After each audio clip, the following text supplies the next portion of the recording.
శర్మన్కి ఒక హెడ్డింగ్ పెట్టాలంటే ఏం పెట్టచ్చు అని అంటే, how to make acceptable spiritual sacrifices. That is the heading. How to make acceptable spiritual, అనుకూలములైన ఆత్మ సంబంధమైన బలులు అర్పించుట ఎట్లు. ఇది ఇక్కడ ఈ 2 వచనాల్లో ఉన్నటువంటి పాఠం. ఆత్మ సంబంధమైన బలు ఎలా అర్పించాలి, ఇంకా అనుకూలమైన, ఎవరికి అనుకూలమైన బలు? దేవునికి అనుకూలమైన, యాక్సెప్టబుల్, దేవునికి అనుకూలమైన, దేవుడు ఇష్టపడేటువంటి, దేవుడు ఎదురు చూసే బలులు. సో దేవునికి మనం చేసేటువంటి సాక్రిఫైసెస్, దేవునికి మనం చేసేటువంటి కార్యాలు ఎలాగుండాలి? ఒకటి, యాక్సెప్టబుల్గా ఉండాలి. దేవుడు ఇష్టపడి మన దగ్గర నుంచి ఎదురు చూసే పనులు మనం చేయాలి. అలాంటి చేసినంత మాత్రం సరిపోదు. బయలు ప్రవక్తలను హతము చేయడం దేవుడు ఎదురు చూసే పనే, దేవుడు చేయాలనుకునే పనే, చేస్తే బాగుండు అనుకునే పనే. కానీ సరిపోదు, స్పిరిచువల్గా చేయాలి. దాన్ని ఎలా చేయాలి? దేవుని హృదయానుసారమైన క్రియలు చేస్తే సరిపోదు. యెహూ దాన్ని ఎలా చేసి ఉండాల్సింది? స్పిరిచువల్గా చేయాలి. అంటే నేను ఎవరి కోసం చేస్తున్నాను? ఏదో నాకు అనిపించింది, వాళ్ళు ఏదో తప్పు చేస్తున్నారు అనిపించింది, వాళ్ళు ఏదో వికృతమైన పూజలు చేస్తున్నారు అనిపించింది, అందుకని వాళ్ళని చంపేశాను. ఈ బంగారపు దూడను పూజించే వాళ్ళు అంత వికృతమైన కార్యకలాపాలు ఏం చేయట్లేదు అనిపించింది కాబట్టి వీళ్ళని వదిలేశాను అంటే సరిపోద్దా? సరిపోద్దు. నేను ఎవరి కోసం చేస్తున్నాను? నేను జడ్జ్ చేయడం కాదు, నేను ఎవరి కోసము? ప్రభు కోసం. ప్రభు హెచ్చింపడాలి. ఇశ్రాయేల్లో ప్రభువు నిజమైన దేవుడు, ఆయన ఒక్కడే నిజమైన దేవుడు, ఆయన ఒక్కడే సర్వశక్తివంతుడు అనే విషయాన్ని నేను ప్రకటించాలి. ప్రజలందరూ తెలుసుకొని నిజమైన దేవుడిని, ఒక్క దేవుడైనటువంటి నిజమైన దేవుడిని వారందరూ పూజించాలి, ఆరాధించాలి, ఆయన మీద విశ్వాసం ఉంచాలి. రాబోయే ఆయన కుమారుడైన యేసుక్రీస్తు గురించి కూడా, ఆ కృప, ఆయనలో దొరకబోయేటువంటి కృప గురించి ప్రజలందరూ కూడా అర్థం చేసుకోవాలి.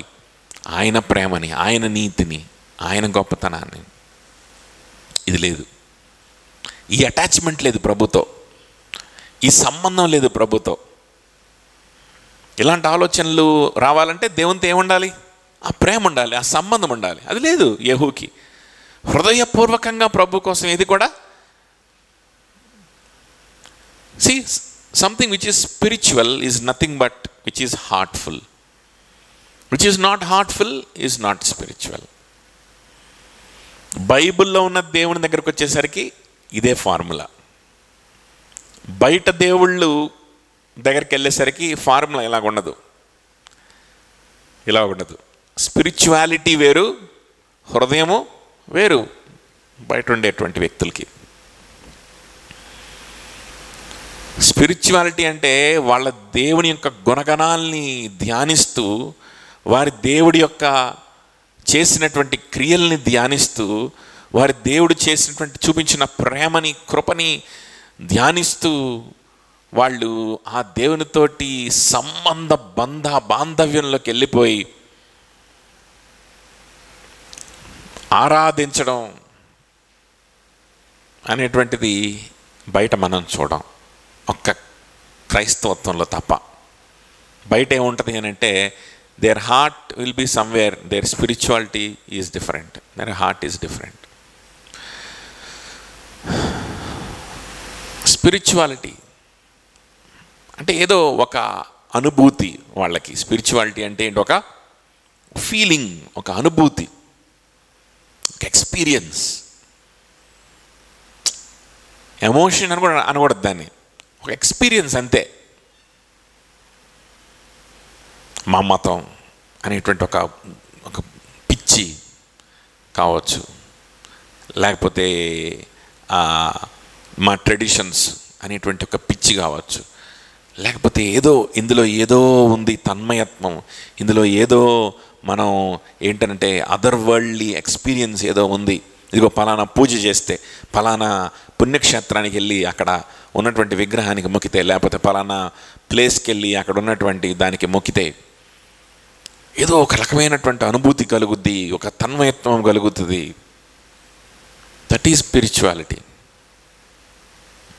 ఇంకా వెస్ట్రన్ కంట్రీస్లో అయితే, ఎందుకు మన ఇండియాలో కూడా ఉన్నాయి, గంజాయి దాగి స్పిరిచువాలిటీని ఆస్వాదించే వాళ్ళు ఉన్నారు.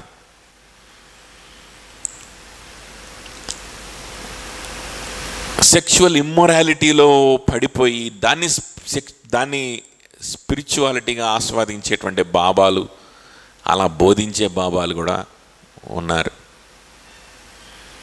మన దేశంలోనే. ఇప్పుడు వెస్ట్రన్ కంట్రీస్లో ఎక్కువగా ఈ నార్కోటిక్స్ అంటే కెమికల్ నార్కోటిక్స్ బ్యాన్ చేశారు, కానీ న్యాచురల్ నార్కోటిక్స్ బ్యాన్ చేయలే. మన దగ్గర ఇప్పుడు గంజాయి అంటే మొక్క కదా, అది మొక్క ఎవడన్నా పెంచవచ్చు, దాన్ని ఎందుకు పెంచకూడదు అంటారనమాట. అమెరికాలో కొన్ని స్టేట్స్లో బ్యాన్ చేసి ఉంటారు. ఎవరన్నా కెమికల్ తయారు చేస్తే తప్పు, ఇది మొక్క, దాన్ని ఎవడైనా పెంచవచ్చు, దాని విత్తనాలు పొడి చేసుకొని ఎవడైనా దాన్ని చేసుకోవచ్చు. అట్లాగనే వీళ్ళు న్యాచురల్గా పెరిగేటువంటి మాదక ద్రవ్యాలు తీసుకోవచ్చు అని తెలుసుకొని వీళ్ళు ఏంటంటే ఇంకా వేటిని గంజాయి కాకుండా ఇంకా వేటిని తింటే మత్తు వస్తుంది అని పరిశోధనలు చేయడం ప్రారంభించి రకరకాల మష్రూమ్స్ని కనుక్కున్నారు. రకరకాల మష్రూమ్స్, పుట్టగొడుగులు అనమాట, రకరకాల విషపు పుట్టగొడుగులు కొన్ని ఉంటాయి మనం తినే కాకుండా. వాటిలో నుంచి వచ్చేటువంటి పొడి, వాటిలో నుంచి వచ్చేటువంటి ఇదైతే కెమికల్స్ ఏవైతే ఉంటాయో వాటిని తింటే ఏదో వేరే లోకానికి వెళ్ళిపోయినట్లు ఉంటుంది అన్నమాట. బాధలన్నీ మర్చిపోతాయి, ఎక్కడికో వెళ్ళిపోయినట్టు ఉంటుంది. ఏదో ఫిలసాఫికల్గా ఏవేవేవో ఆలోచనలు వస్తాయి. ఇదే కదా ఎక్స్పీరియన్స్ మనకు కావాల్సింది, అదర్ వరల్డ్ ఎక్స్పీరియన్స్.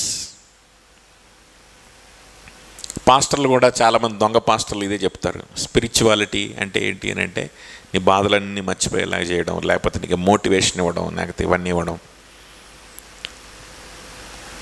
సో బయట ఉన్నటువంటి విశ్వాసాల్లో స్పిరిచువాలిటీని ఎట్లా డిఫైన్ చేస్తూ ఉన్నప్పుడు బైబిల్ స్పిరిచువాలిటీని ఎట్లా డిఫైన్ చేస్తుందంటే, spirituality is equal to Heartfulness with your God, heartfulness with a person, with one person called Jesus Christ. A heartful relationship with a person, that is spirituality, nothing else in the Bible. కాబట్టి ఇక్కడ పేతురు ఏమంటున్నాడంటే, మనము అనుకూలమైనటువంటి బలులు అర్పించాలి, ఆత్మ సంబంధమైన బలులను అర్పించాలి. బలులు అంటే మనం అర్పించేటువంటిది ఏదైనా కావచ్చు, మనం చేసేటువంటిది, మన జీవితం ద్వారా మనం ప్రొడ్యూస్ చేసి మనకి ఇచ్చేటువంటిది దేవునికి. సో దాన్ని బలి కదా. సో ఏంటి ఇటువంటి బలులు అర్పించాలంటే ఏం చేయాలి అనే క్వశ్చన్ తోటి మనం మళ్ళీ ఫస్ట్ నుంచి 4th verse నుంచి మనం చదువుకుంటే మనకు అర్థమవుతుంది. ఒకటి, మనుషుల చేత విసర్జింపబడినను దేవుని దృష్టికి ఏర్పరచబడినది అమూల్యమును సజీవమైన రాయువగు ప్రభువు నొద్దకు వచ్చిన వారై. ఇంగ్లీష్లో ఏముంది? కమింగ్ టు జీసస్ అని ఉంది కదా, అంతేనా? As you come to him, చాలు, as you come to him, లేకపోతే కమింగ్ టు జీసస్, వచ్చుచు, వచ్చిన వారై కదా. ఎందుకు యేసుక్రీస్తు గురించి అక్కడ యూజ్ చేసినటువంటి మనుషుల చేత విసర్జింపబడినది, దేవుని దృష్టికి ఏర్పరచబడిన అమూల్యమైన సజీవమైన రాయిమ అనేటువంటి ఈ పదాలకు అర్థాన్ని మనం నెక్స్ట్ వీక్ చూస్తాం. సో దాన్ని కొంచెం పక్కన పెట్టేసేస్తే, ఎందుకంటే మరలా అది రిపీట్ అవుతుంది అన్నమాట 6th verseలో. సో దాని గురించి మనం పక్కన తర్వాత చూస్తే, ఫస్ట్ ఆఫ్ ఆల్ నువ్వు అనుకూలమైన ఆత్మీయమైన బలులు అర్పించాలి అని అంటే నువ్వు ఒక ఆయన దగ్గరికి రావాలి first. That will be your first starting of your journey. అక్కడే స్టార్ట్ అవుతుంది నువ్వు బలులు అర్పించగలగడం, ఆత్మీయమైన బలులు అర్పించడం అనేది అక్కడే స్టార్ట్ అవుతుంది, ఇంకెక్కడ కూడా స్టార్ట్ కాదు. ఎక్కడ? ఒక వ్యక్తి దగ్గరికి రావడం, ఎవరైనా ప్రభువునొద్దకు, ప్రభు అయిన యేసుక్రీస్తునొద్దకు, యేసుక్రీస్తు దగ్గరికి రావడం. Coming unto Jesus, as you come unto Jesus. యేసుక్రీస్తు దగ్గరికి మీరు వచ్చే కొలది, యేసుక్రీస్తు అనే వ్యక్తి దగ్గరికి మీరు వచ్చే కొలది అనేటువంటి మాట అక్కడ మనం చూస్తాం. అంటే ఏంటి?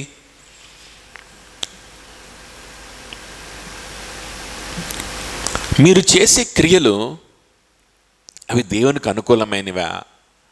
నువ్వు చేసే క్రియలు అవి ఆత్మీయమైనవేనా కాదా?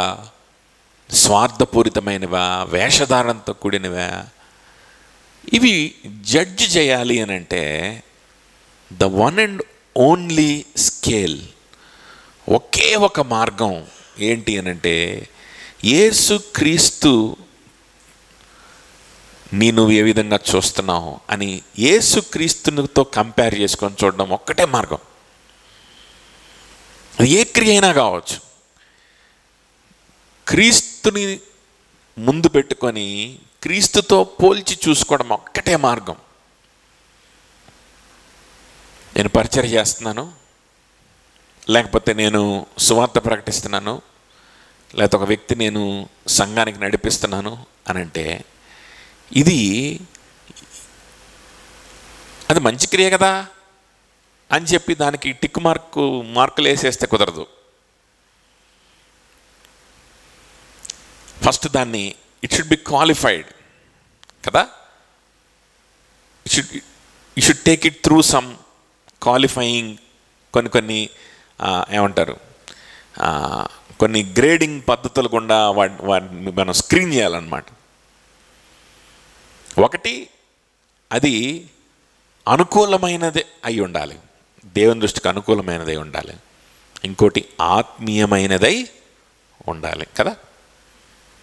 అప్పుడే అటువంటి బలులను అర్పించాలని దేవుడు కోరుకుంటున్నాడు, అటువంటి క్రియలను చేయాలని దేవుడు కోరుకుంటున్నాడు.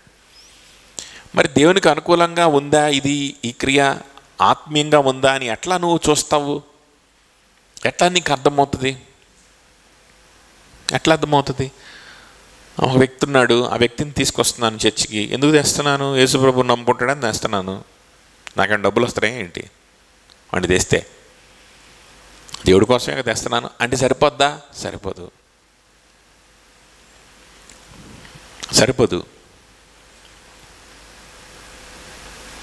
నా సంఘం అంటే మరి దేవుని సంఘం కదా, దేవుని సంఘంలో ఒక వ్యక్తిని చేర్చమని దేవుడు చెప్పాడంట కదా, గ్రేట్ కమిషన్ ఇచ్చాడంట కదా, సంఘంలో చేర్చండి, సువార్త చెప్పండి, శిష్యులుగా చేయండి అని చెప్పి. సో అందులో చర్చికి తేవడం కూడా ఒక భాగమేనంట కదా, అందుకే తెస్తున్నాను అంటే సరిపోద్దా? అంటే సరిపోదు. నీకు చాలా సబ్జెక్ట్ తెలుసు, గ్రేట్ కమిషన్ అంటే ఏంటో తెలుసు, శిష్యులుగా చేయడం అంటే ఏంటో తెలుసు, శిష్యులుగా చేయాలంటే చర్చికి తేవాలని తెలుసు, అన్నీ తెలుసు.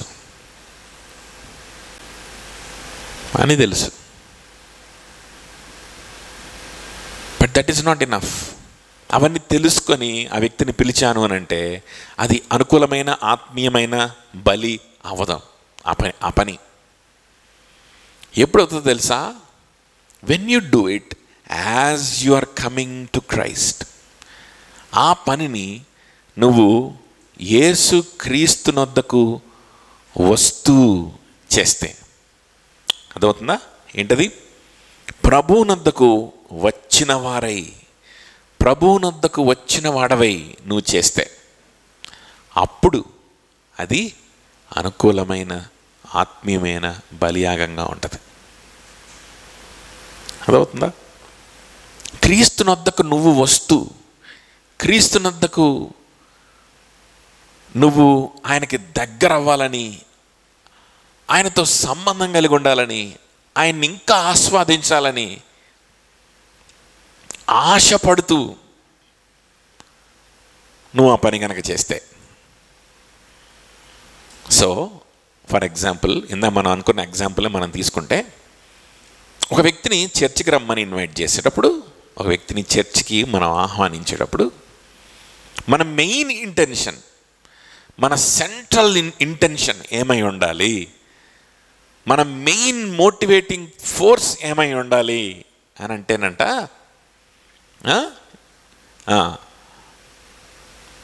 చర్చి అంటే చాలా గొప్పది, చర్చి అంటే దేవుని సంఘము, సంఘానికి నడిపిస్తేనే దేవుని శిష్యులు అవుతారు, శిష్యుల్ని చేయమనేది దేవుని యొక్క ఆజ్ఞ. ఇవన్నీ కాదు, ఇవన్నీ కాదు.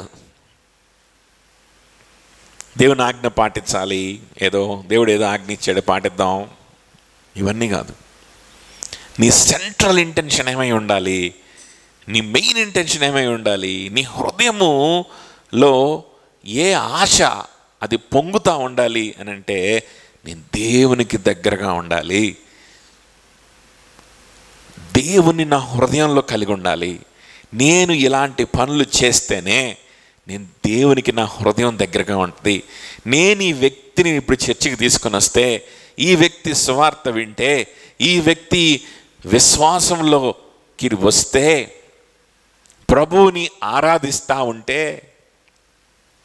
అసాధ్యమైనటువంటి కార్యాలని, అసాధ్యమైనటువంటి ఆ వ్యక్తి యొక్క హృదయాన్ని దేవుడు అద్భుత రీతిగా మారుస్తూ ఉంటే,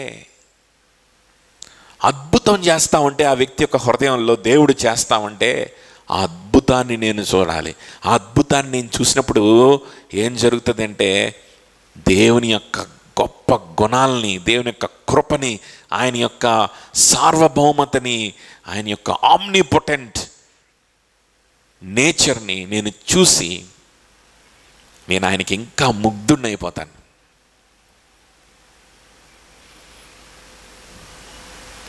He will become a reality. He will become a reality. ఇంకొంచెం ఆయన నా జీవితంలో ఒక రియాలిటీ అయిపోతాడు. ఇంకొంచెం నేను ఆయనను తాకగలుగుతాను, ఆయన్ని కళ్ళారా చూడగలుగుతాను. ఆయన కృప ఎంత గొప్పదో, ఆయన కనికరం ఎంత గొప్పదో నేను ఆస్వాదించగలుగుతాను. టాంజిబుల్గా ఆ వ్యక్తి జీవితం మారుతూ ఉన్నప్పుడు, ఆ వ్యక్తి ఆరాధన మారుతూ ఉన్నప్పుడు, ఆ వ్యక్తి యొక్క ప్రయారిటీస్ మారుతూ ఉన్నప్పుడు, ఏ మనిషి చేయలేనటువంటి పనిని దేవుని యొక్క హస్తము చేస్తూ ఉన్నప్పుడు, it will be tangible enough for me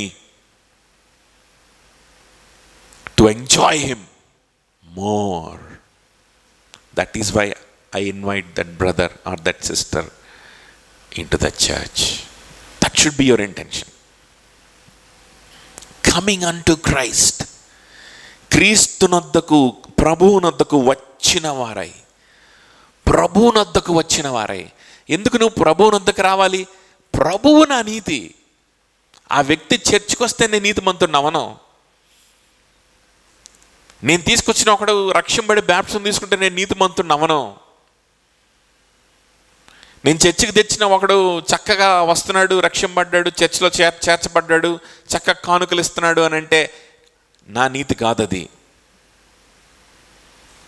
దానివల్ల నాకు ఏ నీతి రాదు, దానివల్ల నాకు ఏ సంతోషము లేదు, దానివల్ల అందులో నాకు ఏ అతిశయము లేదు. That is not my true joy. The true joy is when I come unto my Lord. When I come, draw nearer and nearer to my Lord. నేను నా ప్రభుకి దగ్గరగా నేను జరుగుతూ ఉన్నప్పుడు, అర్థమవుతుందా? నా హృదయంలో ఇంకా ఎటువంటి సందేహాలు లోపలికి వెళ్ళకుండా, నా హృదయంలో ఇంకా ఏది కూడా నా హృదయాన్ని హైజాక్ చేయకుండా, ఏ దుఃఖము, ఏ చింత, ఏ అనవసరమైన ఆలోచన నా హృదయాన్ని హైజాక్ చేయనివ్వకుండా, ఒకదాని తర్వాత ఒకటి గ్యాప్ లేకుండా నేనేం చేయాలంటే దేవుని నేను ఆస్వాదిస్తుండాలి.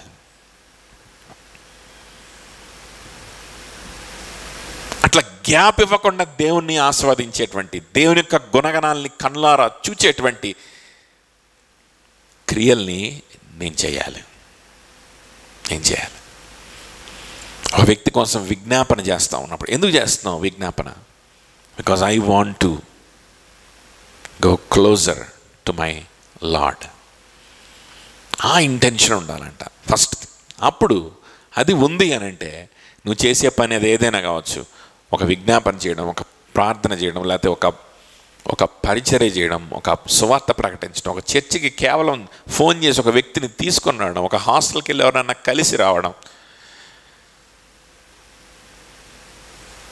లేకపోతే ఒక వ్యక్తికి ఏదైనా సహాయం చేయడం, ఒక ఫ్రెండ్షిప్ ఇవ్వడం, ఆ వ్యక్తిని సువార్తకు దగ్గరగా ఉంచడానికి, సువార్తకు ఆ వ్యక్తి ఎక్స్పోజ్ అవుతూ ఉండేలాగా ఆ వ్యక్తిని సువార్తకు అందుబాటులో ఉంచడానికి, ఆ వ్యక్తితోటి, ఆ కుటుంబంతోటో, ఆ వ్యక్తితోటో సంబంధం కలిగి ఉండడం.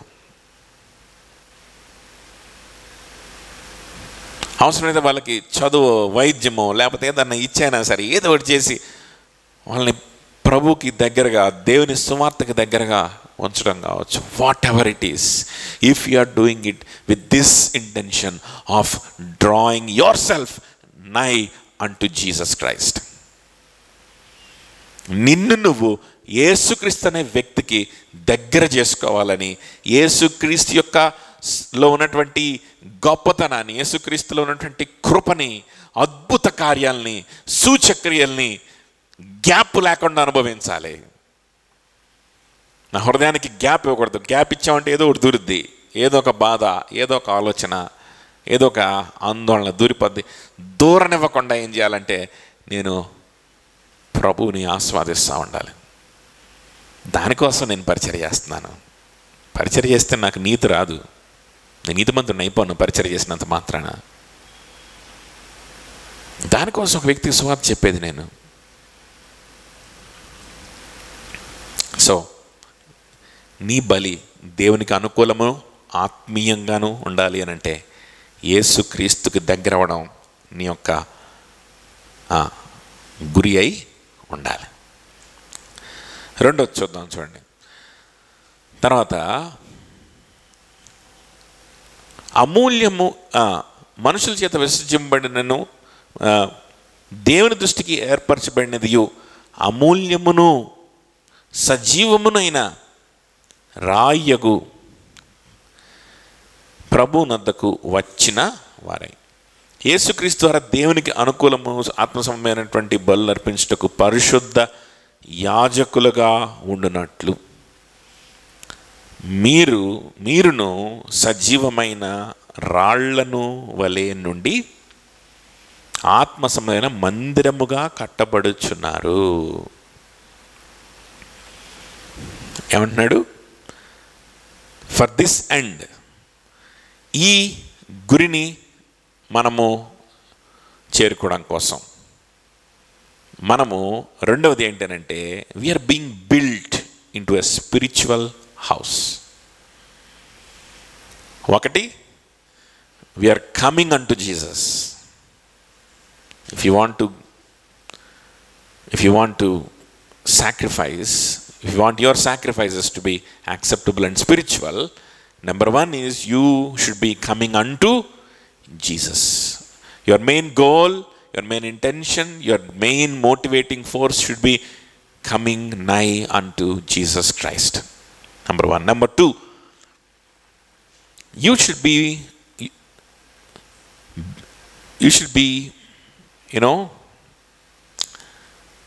built into a spiritual house. ఆత్మ సంబంధమైన మందిరముగా కట్టబడుచున్నారు. ఆత్మ సంబంధమైన మందిరముగా కట్టబడుచున్నామా మనం అనేది మనము ఏంటి? ఆత్మ సంబంధమైనటువంటి మందిరం కట్టబడడం అంటే 1 కొరింథీయులకు రాసిన పత్రిక 3వ అధ్యాయంలోకి వెళ్ళండి. 1 Corinthians chapter 3. 1 కొరింథీ 3వ అధ్యాయం 16-17 వచనాలు. 16-17 versus 16-17.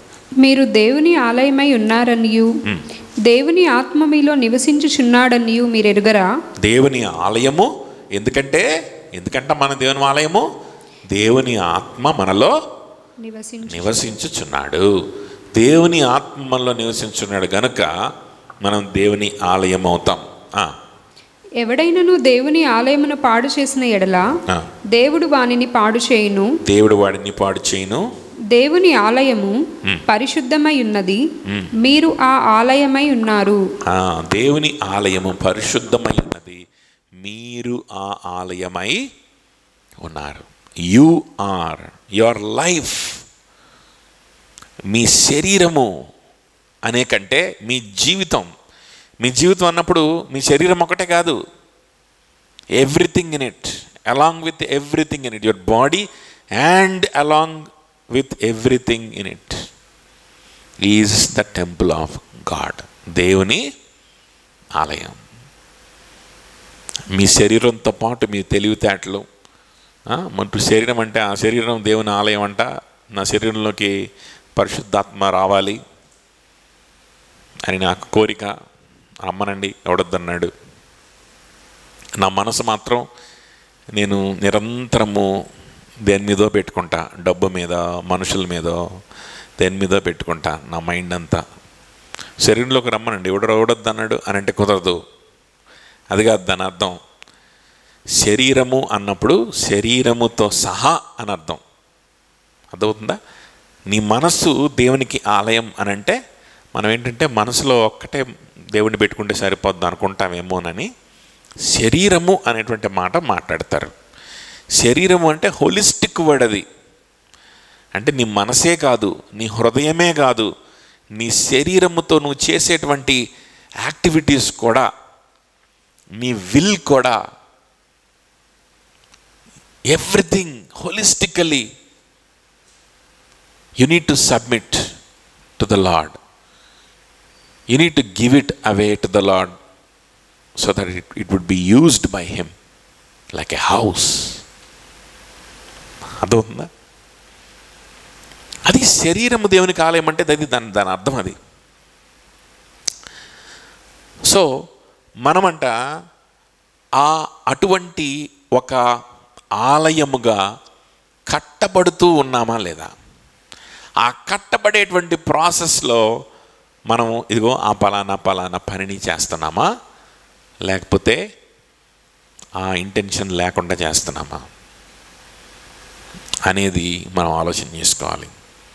If you are doing something to the Lord so that you might be built as a spiritual house, నీవు దేవుని మందిరముగా కట్టపడాలనేటువంటి ఆశతోటి నువ్వు ఏదైనా ప్రభు కోసం చేస్తే అది అనుకూలమైనది, అది ఆత్మీయమైన బలి అవుతుంది. అది అనుకూలమైన బలి అవుతుంది. పరిశుద్ధముగా కట్టబడ్డాం. ఒక ఆలయంలో ఉండవలసినటువంటి పవిత్రత, ఆలయము కట్టాలి అని అంటే ఎట్లా కడతారు? ఆ రోజుల్లో ఆ యూదులకి బాగా తెలుసు ఆలయం అంటే ఏంటి, దాన్ని ఎలా కట్టారు ఏంటి అనేది. రకరకాల కథలుగా దావీదు ఎట్ట కట్టాడు, సొలొమోను ఎట్ట కట్టాడు, ఆ తర్వాత అది కూలిపోయిన తర్వాత మళ్ళా హేరోదు వచ్చి దాన్ని మన రెనోవేట్ చేశాడు. సో ఇట్లా కథలుగా ఆలయాన్ని గురించిన చరిత్ర బోల్డ్ అంత ఉంది వాళ్ళ దగ్గర. ఆ యెరూషలేములో ఉన్నటువంటి ఆలయాన్ని దేవుని కోసం వాళ్ళు ఎలా నిర్మించారు ఇవన్నీ కూడా వాళ్ళకి బాగా తెలుసు. కొన్ని కీ పాయింట్స్ మర్చిపోయారు, అది మనం ఇప్పుడు చూద్దాం. కానీ జనరల్గా ఆలయం ఎంత గొప్పది, ఎంత గ్రాండ్గా కట్టాలి, దాన్ని ఎంత పవిత్రంగా చూడాలి, ఇవన్నీ తెలుసు బాగా వాళ్ళకి.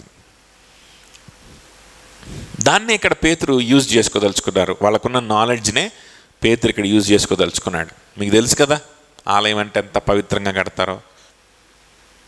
అలా మీరు కట్టబడుతున్నారా? అలా కట్టబడ్డానికి నువ్వేమన్నా చేస్తున్నావా నీ జీవితంలో? అది అనుకూలమైన ఆత్మీయ బలి. నా శరీరము, నా జీవితము పరిశుద్ధంగా ఉండాలి, దేవునికి మాత్రమే వాడబడేటువంటి స్థలంగా ఉండాలి. ఇది నా జీవితం, నా శరీరం, నా మనస్సు, my whole being should be something which could be used only by God. ఆయన క్రియలు జరగడానికి మాత్రమే ఉపయోగపడేటువంటి స్థలంగా ఉండాలి. యెరూషలేము ఆలయము, దేవుని ఆలయం ఉంటే అక్కడ పరిశుద్ధ స్థలంలో ఎవరు పడితే వాడు వెళ్ళడానికి కూడా లేదు. అతి పరిశుద్ధ స్థలంలోకి అయితే అసలు సంవత్సరానికి ఒకసారే వెళ్ళాలి, అది కూడా ఒక ప్రధాన యాజకుడే వెళ్ళాలి, ఇంకంతే. ఆ స్థలాల్ని, అక్కడ ఉన్నటువంటి వస్తువుల్ని, అక్కడ జరిగేటువంటి కార్యక్రమాలని, యోమ్ కిప్పూర్ అనే పండుగ కావచ్చు, లేకపోతే అక్కడ బలిపీఠం ఉంటుంది, ఆల్టర్ ఉంటుంది, ఆ ఆల్టర్లో బలులు అర్పిస్తూ ఉంటారు, అర్పించే బలులు కావచ్చు, ఇవన్నీ కూడా ఎలా ఉండాలి అని అంటే దేవుని కోసం మాత్రమే ఉండాలి. ఇంకెవ్వరి కోసం కూడా అక్కడ ఏం జరగకూడదు. ఇంకెవ్వరి ప్రణాళికలు కూడా అక్కడ అమలు కావడానికి వీలు లేదు. ఎవరి ఎజెండాస్ కూడా అక్కడ అమలు కావడానికి వీలు లేదు. ఒక్క దేవుని యొక్క ఎజెండా మాత్రమే పొద్దున్న నుంచి సాయంత్రం దాకా 24 గంటలు అక్కడ జరుగుతూ ఉండాలి, ఇంకంతే, fixed. That is the consecration that a temple should have. ఆలయం అన్న తర్వాత ఆ ప్రతిష్ఠింపబడ్డం అనేటువంటిది ఉంటుందన్నమాట. అలా ప్రతిష్ఠింపబడాలి ఆలయం అన్న తర్వాత. యెరూషలేములో ఉన్న ఆలయం కూడా అట్లానే జరుగుతూ ఉంటుంది. కానీ ఈ మధ్యకాలం ఆ ప్రభు భూమి మీద ఉన్న ఆ రోజుల్లోనే దాన్ని కొంచెం తారుమారు చేసి ఏం చేశారు, అక్కడ వ్యాపారం చేయడం ప్రారంభించారు. అక్కడ ఒక ఎకానమీ తయారు చేశారు. అక్కడ బళ్ళు అర్పించడానికి వచ్చేవాళ్ళు కొనడానికి, అమ్మడానికి బోల్డ్ స్టాల్స్ అవన్నీ పెట్టేశారు. ప్రభువుకి అది కూడా నచ్చలా. ఎవడి బలు పశువు నడి తెచ్చుకుంటాడు. ఇక్కడ నువ్వు అమ్మి మళ్ళీ లాభానికి అమ్మి, ఇక్కడ మళ్ళీ కరెన్సీ వేరేది పెట్టి ఈ ఎకానమీ ఎవడు నడిపించమనండి మిమ్మల్ని? ఇక్కడ ఇది దొంగల గృహముగా, వ్యాపారుల గృహముగా దీన్ని మీరు చేసేస్తున్నారు. ఎవరు చేయమన్నారు? దేవుడి ప్రణాళికలో ఇది లేదే. నా తండ్రి ఆలయము సకల జనులకు ప్రార్థన ఆలయముగా ఉండాలి. సకల జనులు ఆయనతోటి కలుసుకునే ప్రాంతంగా ఉండాలి, ఆయన గురించి ఎరిగేటువంటి ప్రాంతంగా ఉండాలి, ఆయన్ని సంతోషించి ఆరాధించే ప్రాంతంగా ఉండాలి. కానీ ఇంకా వేరే జరగడానికి వీల్లేదు అని చెప్పి ప్రభువు కోపపడిపోయి దేవుడు ఉగ్రరూపుడై అక్కడ ఉన్నటువంటి ఆ బల్లల్ని ఎత్తివేసి అక్కడ తాళ్లతోటి వారందరినీ తరిమి కొట్టినట్లుగా మనం అంత అగ్రెసివ్గా మనం ఎక్కడ చూడడం ప్రభు చేసినాం కదా. ఇప్పుడు తన శిష్యులు అక్కడ ఉన్నటువంటి వారందరూ చూసి అనుకున్నారంట, నీ మందిరమును గురించినటువంటి ఆసక్తి నన్ను భక్షించుచున్నది అనేటువంటి మాట ఆయన జీవితంలో నెరవేరుతుందని వారు చూశారంట. నిజముగా ఈయన దేవుని యొక్క సేవకుడు, దేవునికి మనిషికి మధ్యలో మధ్యవర్తిగా వచ్చినటువంటి మెస్సయ్య అని వాళ్ళు అనేకులు నమ్మారు ఆ రోజు ఆసక్తిని చూసి. అలాంటి మందిరముగా మన జీవితం కట్టబడాలంట. అలాంటి మందిరంగా స్టెప్ బై స్టెప్ కట్టబడు. ప్రతి స్టెప్లో దేవుని ఎజెండా కానటువంటిది అవతలపై బయటికి ఇసిరికొట్టి దేవుని ఎజెండా మాత్రమే జరిగేటువంటి స్థలంగా దాన్ని ఫిక్స్ చేసేయాలి ప్రతి స్టెప్లో. That is what needs to happen. అది ఇదిగో ఈ స్థలంలో కొంచెం ఈ గదిలో కొంచెం ఏంటంటే దేవుని ప్రణాళిక కాకుండా మనుషుల యొక్క ప్రణాళికలు వచ్చేస్తున్నాయి ఈ గదిలో. ఈ గదిలోకి దేవుడిచ్చినటువంటి దేవుని ప్రణాళికలు కాకుండా మనుషుల యొక్క ఆలోచన చొప్పున ఏవేవో కార్యక్రమాలు జరుగుతున్నాయి ఈ గదిలో. అంటే ఆ ఆలయం కట్టబడుతూ ఉన్నప్పుడు అది నిరంతరం రెనోవేట్ అవుతూ ఉంటుందన్నమాట ఈ దేవుని ఆలయం. అలాంటి స్థలాలు, అలాంటి కార్నర్స్, అలాంటి గదులు కనిపించినాయి అనుకో ఆలయంలో. అప్పుడు ఆ కట్టబడే క్రమంలో ఏం చేస్తామంటే ఈ గదొద్దు, ఓ పని చేద్దాం, అసలు ఈ గదే లేకుండా చేద్దాం, లేకపోతే ఓ పని చేద్దాం, ఈ గదిలో ఏం జరగాలో దేవుని చిత్తానుసారమైనటువంటి కార్యము ఏదైనా జరగాలని నియమించేద్దాం ఈ గదిని. ఇంకదే జరగాలి, ఇంకేం జరగడానికి వీల్లేదు. వాటర్ ఇంకేం జరగడానికి వీల్లేదు అని చెప్పి ఆ గదిని ఆ పని కోసం కేటాయించేద్దాం. ఇంకప్పుడు చచ్చినట్టు ఆ గదిలో ఆ పనే జరుగుద్ది, ఇంకే పని జరగదు. క్లీన్. ఇంకా మళ్ళీ అవకాశం కూడా లేదు, వేరే ప్రణాళికలు ఆ గదిలోకి ఈ కార్నర్లోకి వచ్చేటువంటి అవకాశం లేదు.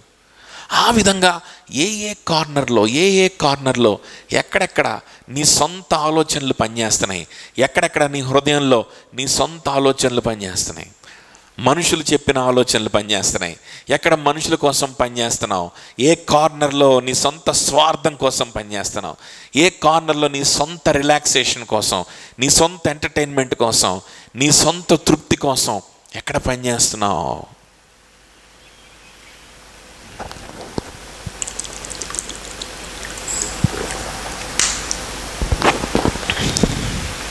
దేవుడు నీకు ఇచ్చిన పనులు కాకుండా మనుషులు ఇచ్చిన పనులు. ఒక్కొక్కసారి మనుషులు ఏం చేస్తారంట, దైవోక్తులని చెప్తారంట. దైవోక్తులని కొన్ని విషయాల్ని మనకు, ఇదిగో అబ్బాయి ఇదే దేవుని చిత్తం, ఇది దేవుని చిత్తం అని చెప్పి దైవోక్తుల మనుషుల యొక్క ఆలోచనలను దైవోక్తులుగా భావించి, ఇదే దేవుని చిత్తం, ఇంకేంటి దేవుని చిత్తం అంటే అని చెప్తాడు అక్కడ వచ్చి. అవును కదా, ఇదే దేవుని చిత్తం అని మనం ఫిక్స్ అయిపోతాం. అదే చేయాల్సింది. ఇదే దేవునికి అనుకూలమైనటువంటి బలియాగం అంటే ఇదేనా? ఇప్పుడు ఇదే శర్మన్ని నేను వేరే విధంగా చెప్పచ్చు. చాలామంది అలానే చెప్తారు. కొన్ని క్రియల్ని లిస్ట్ అవుట్ చేసేసి, ఇదిగోండి మంచిగా చర్చికి వెళ్ళడం, చర్చికి కానుకలు ఇవ్వడం, ఎవరినన్నా చర్చికి తీసుకొని రావడం, లేదా సువార్త చేయడం, దీంతో పాటు మంచిగా సంపాదించుకోవడం, మంచిగా చదువుకోవడం, మంచిగా పేరు తెచ్చుకోవడం, సమాజంలో మంచి పేరు తెచ్చుకోవడం, టాప్ పొజిషన్కి వెళ్ళిపోవడం, యేసయ్య నాకు ఇవన్నీ ఇచ్చాడని చెప్పి కాస్త దేవునికి కూడా కొంచెం పబ్లిసిటీ ఇవ్వడం.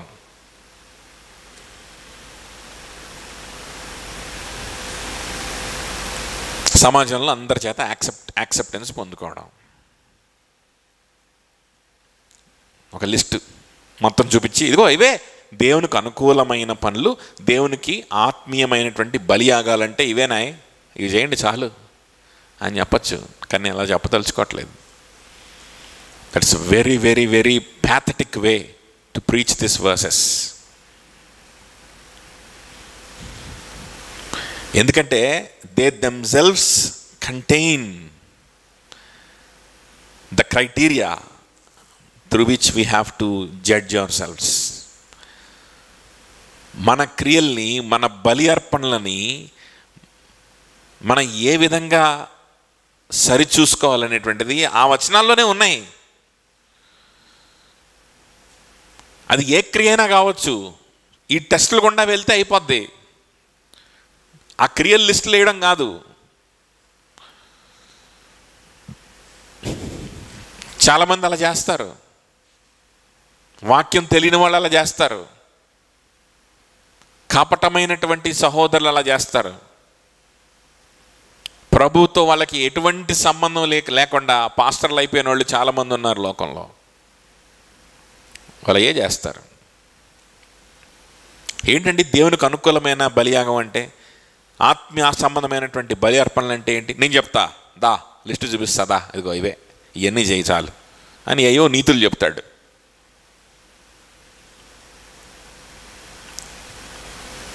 కొన్నిటినైతే కల్పిస్తాడు. ఈ నీతులన్నీ చేయి, చక్కగా మంచిగా డబ్బులు సంపాదించు, మంచిగా సక్సెస్ సంపాదించు, మంచిగా సమాజంలో మంచి పేరు తెచ్చుకో, సక్సెస్ఫుల్గా ఉండు, అప్పుడు యేసుప్రభు వల్లే నేను ఇవన్నీ చేశానని చెప్పు. అదే దేవునికి బలి. దానికి తోడు ఒక పని చేయి. దానికి తోడు ఏం చేస్తావంటే, నువ్వు బాగా సక్సెస్ఫుల్ అవుతావు కదా, అప్పుడు నీకు మంచిగా మంచి ఉద్యోగం, డబ్బులు వస్తాయి కదా, ఆ డబ్బులో 10 మంది తీసుకొచ్చి ఎడయి. అదే చేత్తో. అది కూడా ఏంటి? దేవునికి బలి, ఆ అనుకూలమైనటువంటి ఆత్మీయమైన బలి అంటే అయ్యే బాబు, ఇంకేంటి అనుకుంటున్నావు? ఇంకేముంది? లేదా నేను చెప్పినట్టు చేయి. మనుష్యులు కల్పించిన వాటిని దైవోక్తులని నమ్మేటువంటి దుస్థితిలో అనేకులుండి నశించిపోతున్నారని ప్రభు చెప్తా ఉన్నాడు కదా. మనుషులు కల్పించిన వాటిని దైవోక్తులని నమ్మేటువంటి పరిస్థితి. సో ఆ విధంగా నువ్వు నీ క్రియల్ని చేస్తున్నావా, లేకపోతే నీ జీవితంలో మనుషులు చూడు ఈ విధంగా అంటే వాక్యానుసారంగా చెప్పినట్టే ఉంటుంది, కానీ నువ్వు ఎవరి కోసం చేస్తున్నావు? ఎవరు చెప్పినవి చేస్తున్నావు? మనుషులు చెప్పినవి చేస్తున్నావు. దేనికోసం చేస్తున్నావు? వాడి దగ్గర మెప్పు కోసం చేస్తున్నావు, వాడిచ్చే మోటివేషన్ కోసం చేస్తున్నావు. అంతే. నువ్వు మనుషుల కోసం చేస్తున్నావు అంతే. వాడి గుర్తింపు కోసం చేస్తున్నావు. That's it. సమాజం కోసం చేస్తున్నావు. నీ జీవితంలో ఒక గది కాదు కదా, ఒక మూల కాదు కదా, నీ జీవితం మొత్తం, నీ జీవితం అనే ఇల్లు మొత్తం కూడా మనుషుల యొక్క ప్రణాళికలే జరుగుతున్నాయి. ఏ మూల చూసినా మనుషులు ఇచ్చినటువంటి ప్రణాళికలే, ఏ మూల చూసినా లోకం ఇచ్చిన ప్రణాళికలే, ఏ మూల చూసినా లోకం నీకు ఇచ్చిన మ్యాండేట్స్ కనిపిస్తున్నాయి. ఏ గోడ మీద చూసినా అదే, నెంబర్ 1, నెంబర్ 2, నెంబర్ 3 చెయ్యి.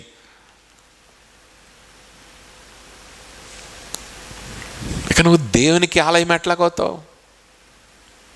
దేవునికి ఆలయం ఎట్లాగవుతావు?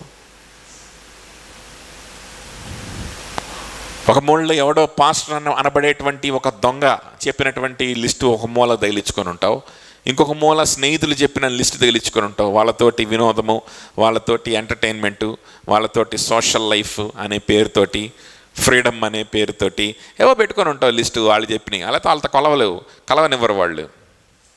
నీకు సోషల్ లైఫ్ ఉండదు కాబట్టి వాళ్ళు చెప్పినన్ని ఒక గోడ మీద, ఈ దొంగ పాస్టర్లు చెప్పినన్ని ఒక గోడ మీద.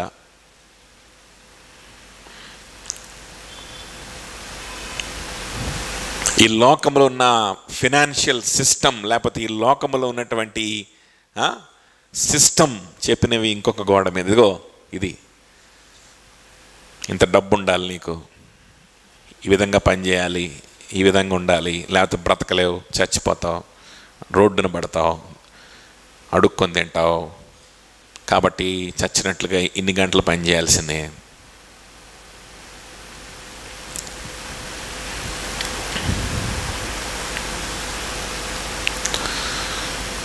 ఎంత సంపాదించాల్సిందే, తప్పదు. నీ కుటుంబానికి దూరం అయిపోయినా పర్లేదు, నీ బిడ్డల్ని పెంచుకోలేకపోయినా పర్లేదు, వాడు ఎప్పుడు వస్తున్నాడో, ఎప్పుడు స్కూల్ నుంచి వస్తున్నాడో, వాడు హోంవర్క్ వస్తాడు, మళ్ళీ వాడు ట్యూషన్కి పోతాడు, మళ్ళీ వస్తాడు, వాడు ఎప్పుడు వస్తున్నాడో తెలియదు. రాత్రికి మాత్రం అందరు కలిసి మంచిగా డిన్నర్ చేసి ఒక ఫ్యామిలీ ప్రేయర్ చేసుకుని ఒక 5 నిమిషాలు పడుకుంటే చాలు, ఆత్మీయమైన కుటుంబం. ఎంతకంటే ఆత్మీయమైన కుటుంబం ఏంటిగా? ఇంకంతకంటే ఏంటి ఆత్మీయమైన కుటుంబం?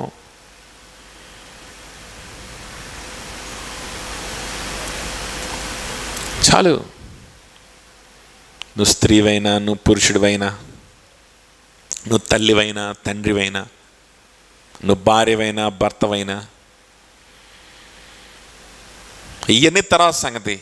ముందు ఎంత డబ్బు సంపాదించావా లేదా నెలాఖరికి, అది ముఖ్యం. లేకపోతే నీకు జీవితమే లేదు అని కొంతమంది చెప్తారు. అది తీసుకొచ్చి ఇంకొక గోడ మీద వేలాడదీస్తావు. ఉన్నాయి నీ గోడ మీద అంతా? నీ హృదయంలో, నీ జీవితంలో, నీ శరీరంలో అన్నీ ఉన్నాయి. మళ్ళీ నేను ఏ తప్పు చేయట్లేదండి, నేను ఏ పొరపాటు, ఏ పాపం నేను చేయలే, ఏ వ్యభిచారం చేయలేదు, హత్య చేయలేదు, కాబట్టి నా హృదయము, నా జీవితం, నా శరీరం అంతా దేవుని యొక్క ఆలయం అంటే కుదురుద్దా?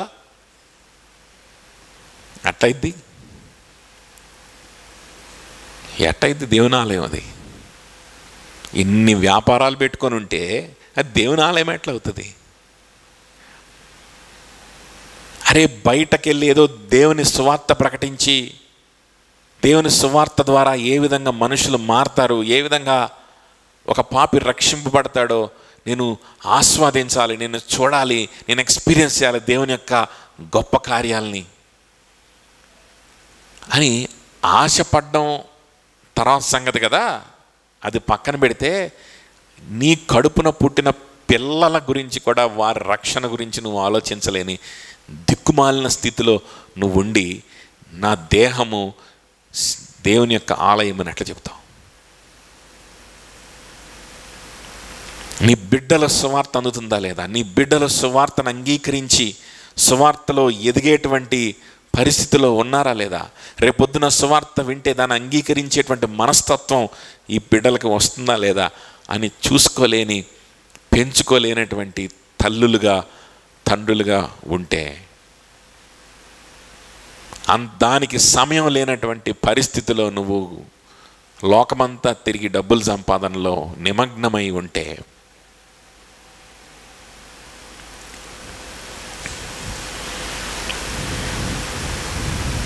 చూడండి, అంటే ఏదో అపవిత్రమైనవి ఉంటేనే దేవుని ఆలయంగా కాకుండా పోదు. అపవిత్రమైనవి లేకుండా ఉంటే చాలా దేవుని ఆలయంలో? నో. దేవునికి సంబంధించిన క్రియలు జరుగుతూ ఉండాలి, ఆయనకు సంబంధించినవే జరుగుతూ ఉండాలి. అది యేసుప్రభు వచ్చి ఆ రోకలు మార్చేటువంటి ఎక్స్చేంజ్ ఉందన్నమాట. అక్కడ ఒక ఎకానమీ ఉంది, లోపల అక్కడ ఒక ఎక్స్చేంజ్ ఉంది, ఒక ఏమంటారు, ఈ కరెన్సీ ఎక్స్చేంజ్ కౌంటర్ ఉంది అక్కడ. వీళ్ళు బయట కరెన్సీలు తెచ్చి ఆ టెంపుల్ కరెన్సీలోకి మార్చుకొని ఆ టెంపుల్ కరెన్సీని తీసుకెళ్ళి మళ్ళా స్టాల్స్లోకి వెళ్ళి అక్కడికి వెళ్ళి బలులు అర్పించడానికి గొర్రెల్ని వాటిని కొనుక్కోవాలి. ఇంత పెద్ద ఎకానమీ జరుగుతుంది అక్కడ. అసలు కరెన్సీ ఉంది వేరు అక్కడ.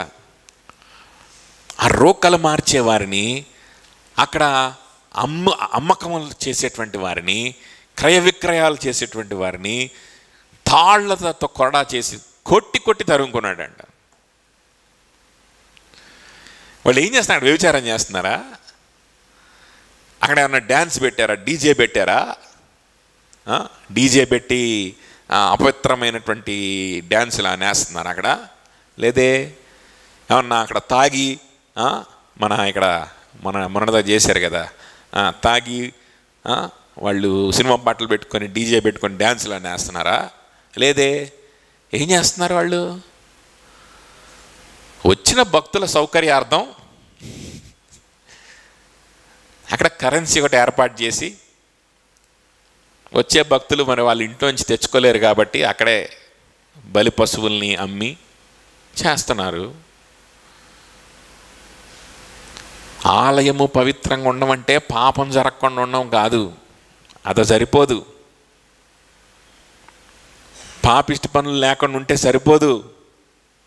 కాన్సిక్రేషన్, దేవునికి కాన్సిక్రేట్ అయి ఉండాలి నీ హృదయం, నీ జీవితం, నీ ఆలోచన, నీ హృదయ వాంఛ, నీ కోరికలు, నీ సమయమును నువ్వు ప్రణాళిక వేసుకునేటువంటి సమయంలో నీ planning, everything should be for your Jesus Christ, for him, ఆయన కోసం. ఆయన ప్రణాళికలే జరుగునట్లుగా నిన్ను నువ్వు శుభ్రం చేసుకునే ప్రాసెస్లో భాగమై ఉండాలి. అర్థమవుతుందా? ఆ విధంగా నువ్వు కట్టబడాలి, ఆ విధంగా నువ్వు కట్టబడాలి. ఎక్కడ డబ్బు కోసం పరిగెత్తున్నాను, కట్ చేసేయి. ఆ మూలని ప్రక్షాళన చేసేయి. లోకమిచ్చిన మ్యాండేట్స్, లోకమిచ్చినటువంటి రూల్స్, వాటిని చింపు వదలు బారేసి ఆ మూలని కడిగి బాగా, ఇదిగో ప్రభా, నీ వాక్యం నాకు ఇచ్చినటువంటి మ్యాండేట్స్ నేను ఫాలో అవుతాను, సహవాసంలో ఉంటాను, సువార్త ప్రకటించే పనిలో ఉంటాను, నా కుటుంబాన్ని చూసుకునే పనిలో ఉంటాను. నువ్వు స్త్రీవైతే ఒక తల్లిగా, ఒక భార్యగా నేను పోషించవలసినటువంటి పాత్రను నేను పోషిస్తాను. పురుషునివైతే సువార్త ప్రకటించడానికి, తోటి సహోదరులను బలపరచడానికి నా జీవితంలో ఫస్ట్ ప్రయారిటీగా చేసుకుంటాను.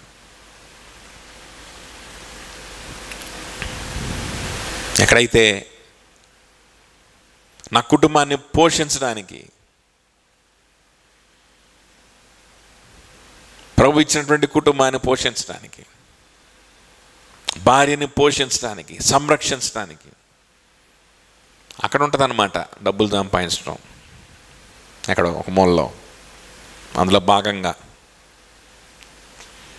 దేవుని చిత్తాన్ని నెరవేర్చే దాంట్లో భాగంగా అది కూడా ఉంటుంది, చేస్తాం.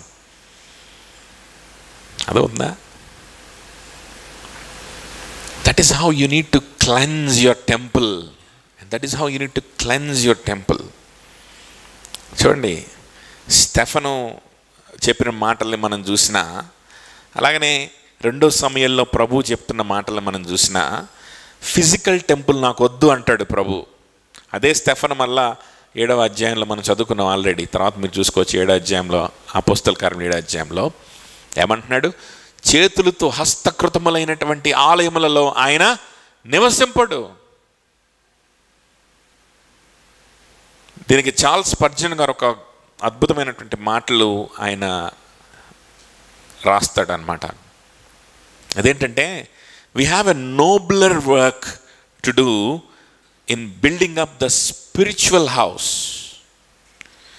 and need not to be occupied with the gorgeous architecture of buildings made with hand. Adotunda, we need not be occupied with the gorgeous architectures of buildings made with hand. Why? Because we have a more nobler work to do, and that is building up the spiritual house. ఆత్మ సంబంధమైనటువంటి ఆలయమును కట్టేటువంటి అత్యున్నతమైనటువంటి బాధ్యత మనకి ఇవ్వబడింది. కాబట్టి పైన హస్తకృతములైనటువంటి ఏ మందిరాన్ని నువ్వు కట్టడానికి నువ్వు ప్రయాసపడాల్సిన అవసరం లేదు. అర్థమవుతుందా? ఇది అర్థం చేసుకోక చాలామంది నీ శరీరం దేవుని యొక్క ఆలయం అని అంటే, శరీరం దేవుని యొక్క ఆలయం అంటండి. కాబట్టి ఏం చేయాలి? మన శరీరాన్ని దృఢంగా ఉంచుకోవాలి, శరీరమును దృఢముగా ఉంచుకోవాలి. మనం బాగా ఎక్సర్సైజులు అవి ఇవి చేసి డైటింగులు చేసి చక్కగా శరీరమును ఏం చేయాలి? మనము దృఢముగా ఉంచుకుని, శరీరమును దేవుని ఆలయం కాబట్టి ఏం చేసుకుంటాడు దేవుడు? నాకు అర్థం కాలేదు. హస్తకృతములైనటువంటిది కాదా ఇది మాత్రం? నువ్వు తిన్న తిండి ద్వారా, నువ్వు తీసుకునే ప్రోటీన్ ద్వారా నీకు వచ్చిన మజిల్స్, నీకు వచ్చినటువంటి ఈ మజిల్స్ వీటిలో ఉంటాడా దేవుడు? ఏం చేసుకుంటాడు నీ బాడీని? ఎక్కడ ఉంటాడేంటి? లోపలికి వచ్చి ఎక్కడ ఉంటాడు? బాడీ కావాల్సింది దేవునికి, లోపల ఉంటాడా? ఏం చేస్తాడు? బాడీ ఏం చేసుకుంటాడు?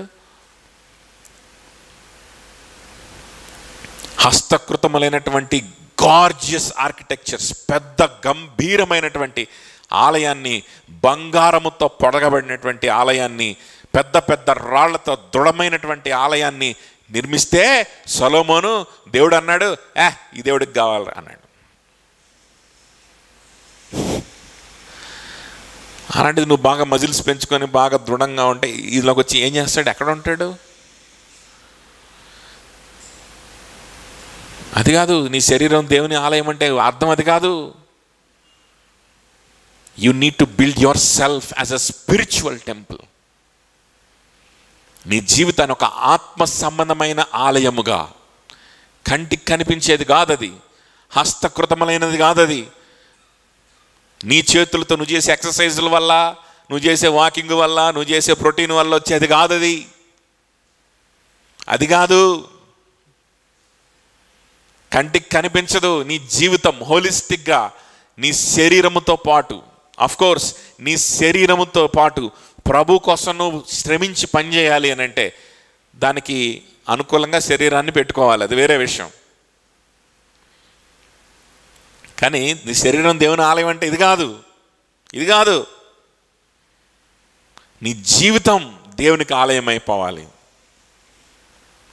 ఆయన పని మీద మనం ఉత్సాహంగా ఉండాలి అని అంటే అందులో భాగంగా మనం శరీరాన్ని జాగ్రత్తగా పెట్టుకోవడము, కాస్త యాక్టివ్గా ఉంచుకోవడము కదా, స్టామినా కలిగి ఉండేలాగా మనం చూసుకోవడము, ఇలాంటివి చేయాలి అంతే. అంతేగాని ఇప్పుడు మజిల్స్ బిల్డ్ చేయడంలో, శరీరాన్ని దృఢంగా పెట్టుకోవడంలో ముందు నువ్వు విజయమని కాదు, ఆత్మ సంబంధమైనటువంటి ఆలయంగా ఉండాలి నీ జీవితం. నీ జీవితం యాజ్ ఎ హోల్ నువ్వు చేసే క్రియలు, నీ ప్రణాళికలు, నీ యువర్ లాంగింగ్స్, నీ ప్రణాళికలు ఇవన్నీ కూడా దేవుని యొక్క ఎజెండా మాత్రమే నడుస్తుందా, లేకపోతే నా సొంతదేమన్నా మనుషులది ఏదైనా నడుస్తుందా? చెక్ చేసుకుంటూ, ప్రక్షాళన చేస్తూ, మోడిఫై చేస్తూ, వేరే దానికి అవకాశం లేకుండా చేస్తూ ప్రభు ఏం చేశాడంట, ఆ బల్లల్ని ఇసిరి కొట్టాడంట, మళ్ళీ వాళ్ళు వచ్చి పెట్టుకోకుండా. కొరడాలతో తరింపారేసారంట, మళ్ళా వాళ్ళు వచ్చి పెట్టుకోకుండా. వాళ్ళు మళ్ళీ మొత్తం సర్దుకోవాలంటే 2 రోజులు పట్టుద్ది, అంత బీభత్సం చేసి పెట్టాడు. అదవుతుందా? చూడండి. సో మొట్టమొదటి మనం ఏం చూసాము, యేసు దగ్గరికి రావడం గురించి మాట్లాడాం. రెండవది మనం ఏం చూసామనంటే ఆత్మ సంబంధమైన గృహముగా, మందిరముగా కట్టబడడం అనేది జరుగుతుండాలి అని మాట్లాడుకున్నాం. మూడవది ఏంటి అంటే చూడండి, మరలా 5వ వచనం దగ్గరికి వచ్చేసేయండి. యేసుక్రీస్తు ద్వారా దేవునికి అనుకూలములకు ఆత్మ సంబంధమైన బలు అర్పించుటకు పరిశుద్ధ యాజకులుగా ఉండునట్లు, పరిశుద్ధ యాజకులుగా ఉండునట్లు, హోలీ ప్రీస్ట్హుడ్, పరిశుద్ధమైన యాజకత్వం. లోకములో చాలా యాజకత్వాలు ఉంటాయి, అన్ని యాజకత్వాల గురించి కాదు ఇక్కడ మాట్లాడుతుంది, పరిశుద్ధమైన యాజకత్వము గురించి మాట్లాడుతున్నాడు. యాజకులని చెప్పబడేటువంటి వాళ్ళు ఉంటారు, దేవుని యొక్క ప్రీస్ట్స్ మేమని చెప్పబడేటువంటి వాళ్ళు ఉంటారు. తెల్ల అంగి వేసుకోవచ్చు, నల్ల అంగి వేసుకోవచ్చు, కాషాయం ధరించవచ్చు, ఇంకేదైనా ధరించవచ్చు. We are the priests of God అని చెప్పుకునేటువంటి వారు చాలామంది ఉన్నారు ఈ లోకంలో. ఆ ప్రీస్ట్హుడ్ కాదు. కొంతమంది పాస్టర్లని యాజకులు అంటారు. ప్రభా మా యాజకుడిని మీరే ఆశీర్వదించండి ప్రభా అని చెప్పి ఆఖరిగా ప్రార్థన చేయమంటే, వాక్యము చెప్పిన యాజకుడిని తన కుటుంబాన్ని, యాజకులు పాస్టర్ కాదు యాజకుడు అంటే మనం లోకంలో మనం అనుకునేటువంటి పద్ధతి అట్లా ఉంటుంది అనమాట. అంటే యాజకుడు అంటే పాస్టరు, లేకపోతే ఒక పూజారి, లేకపోతే ఒక ఫాదరు.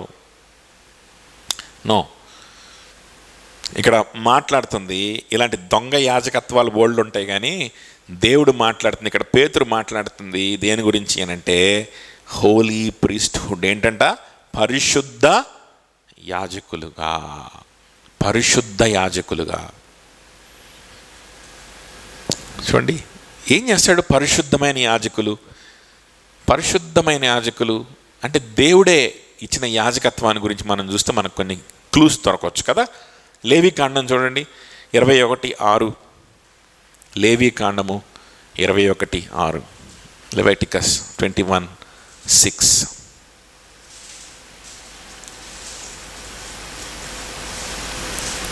వారు తమ దేవునికి ప్రతిష్టమైన వారుగా ఉండవలెను, కావున వారు తమ దేవుని నామమును అపవిత్రపరచరాదు. ఏలయనగా వారు తమ దేవునికి ఆహారమును అనగా యెహోవాకు హోమ ద్రవ్యములను అర్పించువారు. వారు దేవునికి ఎలా ఉండాలంట? ప్రతిష్ఠితమైన వారై ఉండాలి కదా. ఇంగ్లీష్లో ఏముంది? They shall be Holi to their God. ఇంకొక మాట, they shall be set apart, they shall be Holi to their God. అంటే దాని అర్థం, హోలీ అనే పదానికి అర్థం ఏంటంటే సెట్ అపార్ట్, ప్రతిష్ఠితమైనటువంటి వారు, దేవునికి మాత్రమే ఉపయోగపడేటువంటి వారు. Set apart for God alone. తర్వాత 7వ వచనం,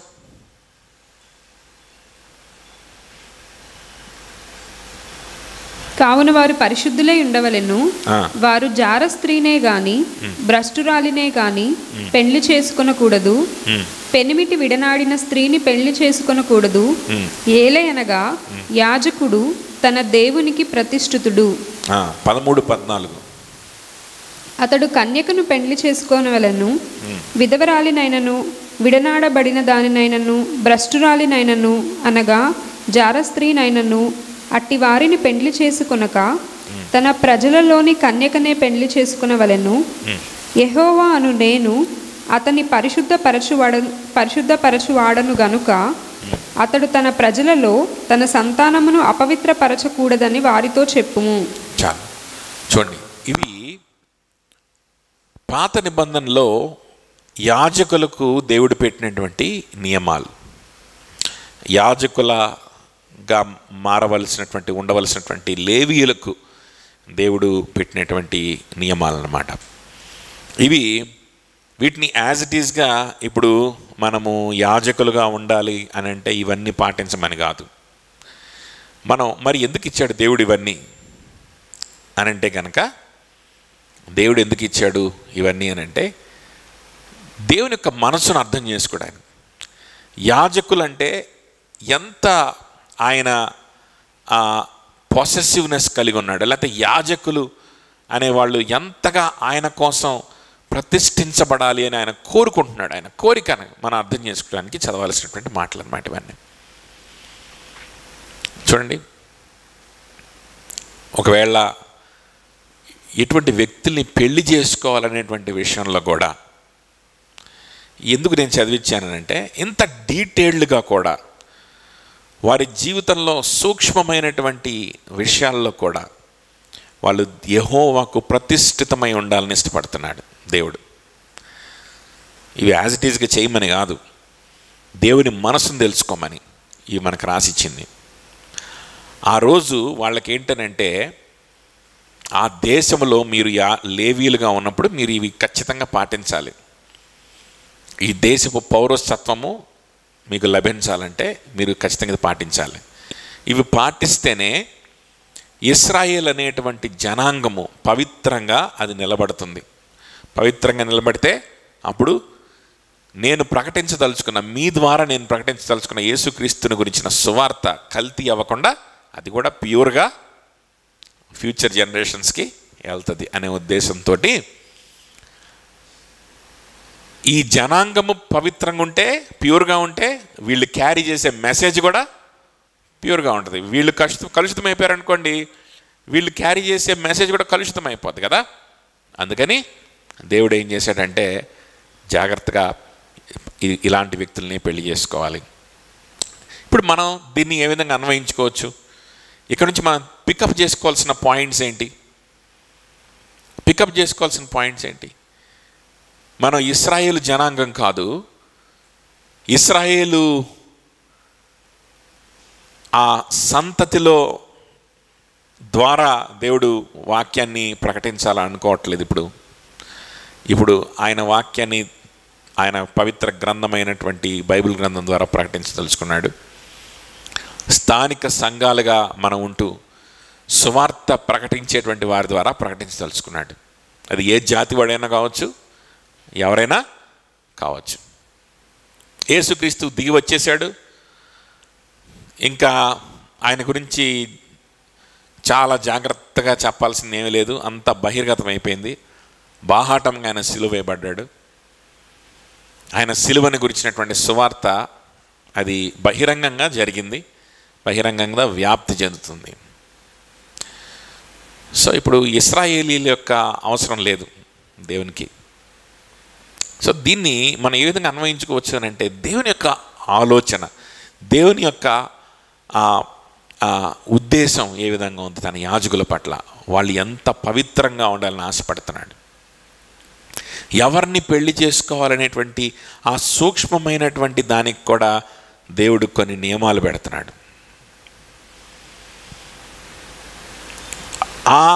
ఏంటంటే అక్కడ దాకా కూడా దేవుడు కొన్ని సూచనలు వాళ్ళకి ఇవ్వడానికి ఇష్టపడతా ఉన్నాడు. ఈరోజు మన జీవితంలో కూడా మనం ఎవరిని వివాహం చేసుకోవాలి, ఏ విధమైనటువంటి దుస్తులు ధరిస్తే బాగుంటుంది, ఏ విధంగా ప్రవర్తిస్తే బాగుంటుంది, ఏ విధంగా మనము ఒక స్థానిక సంఘంలో ఉండి, ఒక మంచి నాయకత్వంలో ఉండి, ఇతర సహోదరులకు మనల్ని మనం తగ్గించుకొని మనం దేవుని సేవ చేస్తే బాగుంటుంది. ఎటువంటి ఒక కెరియర్ని చూస్ చేసుకుంటే బాగుంటుంది. కెరియర్కి దేవునికి ఏంటంటే సంబంధం అని అంటే కుదరదు. పెళ్ళిళ్ళకి దేవునికి ఏంటంటే సంబంధం? దేవుని మీద విశ్వాసమే, పెళ్ళే ఎవరినో కూడా చేసుకుంటాం అంటే కుదరదంట. అక్కడ అర్థమవుతుందా? అట్లా అని చెప్పి ఇక్కడ ఏంటంటే నువ్వు వేశ్యని పెళ్లి చేసుకోవద్దు, నువ్వు కన్యకనే పెళ్లి చేసుకోవాలి, లేకపోతే భర్త విడిచిపెట్టిన వ్యక్తిని పెళ్లి చేసుకోకూడదు, ఇలాంటివి కొన్ని ఉన్నాయి కదా. ఆ నియమాలు యాజ్ ఇట్ ఈస్గా మనకు వర్తించవు. ఇప్పుడు ఒకవేళ ఒక భర్త విడిచిపెట్టిన వ్యక్తి ఉందనుకోండి, ఆమె రక్షింపబడి దేవునిలో బలంగా ఉన్నటువంటి, దేవుని నమ్ముకున్నటువంటి వ్యక్తిగా ఉంటే, దేవునికి తన జీవితాన్ని ఇచ్చిన వ్యక్తిగా ఉంటే, ఆ స్త్రీని పెళ్లిగాని పురుషులు ఉంటే పెళ్లి చేసుకోవచ్చు బ్రహ్మాండంగా, ప్రాబ్లం ఏం లేదు. ఒక వ్యక్తి కన్యక కాదనుకోండి, తర్వాత ఆమె ప్రభువుని అంగీకరించి ప్రభువులో బలపడి తన పాపాన్ని ఒప్పుకొని దేవుని రక్తంలో కడుగబడి పవిత్రపరచబడింది అనుకో, దేవుడు యాక్సెప్ట్ చేసిన తర్వాత నువ్వు యాక్సెప్ట్ చేయకపోవడానికి, దేవుడు యాక్సెప్ట్ చేసిన తర్వాత, తన కుమార్తెగా ఆమెను యాక్సెప్ట్ చేసిన తర్వాత, తన రక్తముతో కడిగి క్రీస్తు యొక్క పవిత్రతని, క్రీస్తు యొక్క కన్యకత్వాన్ని అనుకోండి ఆమె మీద కప్పిన తర్వాత ఆమె కన్యకే. అర్థమవుతుందా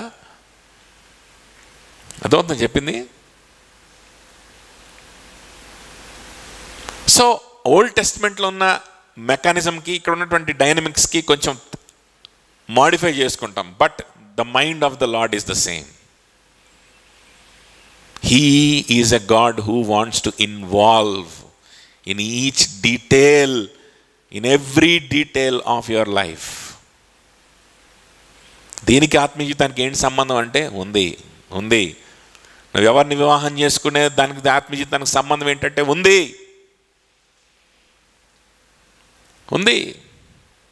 యేసుక్రీస్తు రక్తములో కడగబడి ప్రభు కోసం బ్రతుకుతూ ఆయన సంఘములో అవయవముగా ఉన్నటువంటి సహోదరుడు సహోదరి అయినటువంటి వ్యక్తి నేను వివాహం చేసుకోవాలి.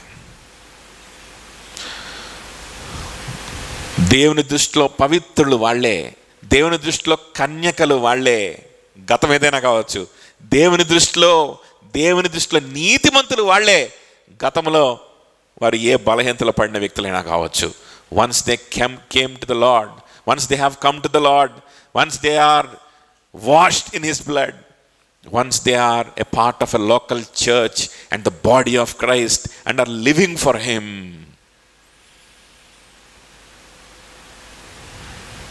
వాళ్ళే పవిత్రులు. యేసుక్రీస్తు పవిత్రత అంతా వాళ్ళ మీద కప్పబడింది కదా. అర్థమవుతుందా? అటువంటి వ్యక్తులు మాత్రమే వివాహం చేసుకోవాలి అనంటే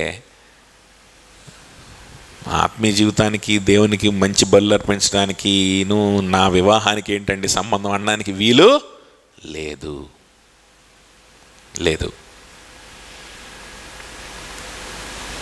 నువ్వు యాజకుడివి, నీ జీవితం ప్రతి డీటెయిల్ వరకు, to every last detail, it has to be consecrated for the lord. It has to be consecrated. నా వివాహం అండి, నా భర్తే, ఆయన నమ్మడు, నేను నమ్ముతా, ఇంటికి వచ్చినప్పుడు మామూలుగా ఉంటా, చర్చికి వెళ్ళినప్పుడు చప్పట్లు కొట్టి ప్రార్థన అంటే కుదరదు.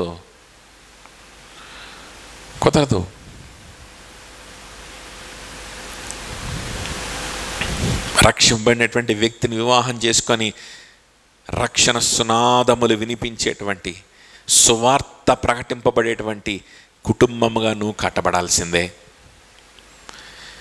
నీ బిడ్డల్ని సువార్తకు అనుకూలమైన మనస్సును వాళ్ళు తయారు చేస్తూ వాళ్ళకు సువార్తను ప్రకటిస్తూ పెంచవలసిందే. సహవాసంలో ఉంటూ, మంచి స్థానిక సంఘంలో అందుబాటులో ఉంటూ, కలిసి దేవుని సువార్తని ప్రకటించేటువంటి పరిస్థితిలో నువ్వు ఉండే విధంగా నువ్వు నీ షెడ్యూల్స్ని, నీ యొక్క ఉద్యోగాల్ని, ఇంకా దేన్నైనా, నీ వ్యాపారాన్ని దేన్నైనా అడ్జస్ట్ చేసుకోవాల్సిందే. అర్థమవుతుందో చెప్పింది? You are set apart. యాజకుడు అయితేనే అనుకూలమైన ఆత్మీయమైన బలి నువ్వు అర్పించగలుగుతావు, లేకపోతే అర్పించలేవు. తర్వాత చూడండి, లేవి కాండంలోనే, లెవిటికస్లోనే 10వ అధ్యాయం 10-11 వచనాలు చూడండి. 10th chapter 10-11 verses. మీరు ప్రతిష్ఠింపబడిన దాని నుండి లౌకికమైన దానిని, అపవిత్రమైన దాని నుండి పవిత్రమైన దానిని వేరు చేయుటకును యెహోవా మోషే చేత ఇశ్రాయేలీయులకు ఆజ్ఞాపించిన సమస్త విధులను మీరు వారికి బోధించుటకును ఇది మీ తరతరములకు నిత్యమైన కట్టడ. వారికి బోధించుటకు నిత్యమైన కట్టడను కలిగి ఉన్నవారంట. యాజకులు అంటే ఎవరు? బోధించేవారు. దేని గురించి? దేవుని యొక్క మనస్సును గురించి, దేవుని యొక్క పరిశుద్ధతను గురించి, ఏవి అపవిత్రమైనవి, ఏవి పవిత్రమైనవి అని ప్రజలకు తెలియజేసి, దేవుని యొక్క పవిత్రత ఎంత గొప్పదో, ఆయన పరిశుద్ధత ఎంత గొప్పదో, ఆయన స్టాండర్డ్స్ ఎంత గొప్పవో తెలియజేయడానికి. అలా తెలియజేస్తేనే వారందరూ పాప స్వభావంతో పుట్టారని, వారందరి మీదకి రావాల్సింది నిత్యమైన దేవుని యొక్క ఉగ్రతని ఎరిగి రక్షించేటువంటి మధ్యవర్తిగా ఉన్నటువంటి యేసయ్య వైపు, మెస్సయ్య వైపు వాళ్ళు వెళ్తారు. కాబట్టి లేవీయుడిగా ఉన్నవాడు, యాజకుడిగా ఉన్నవాడు ఏం చేయాలి? ఆ విధంగా సువార్తను ఆ ప్రజలు అంగీకరించే దిశగా వాళ్ళని మోల్డ్ చేస్తూ వాళ్ళని ఏం చేయాలంట? బోధించాలి.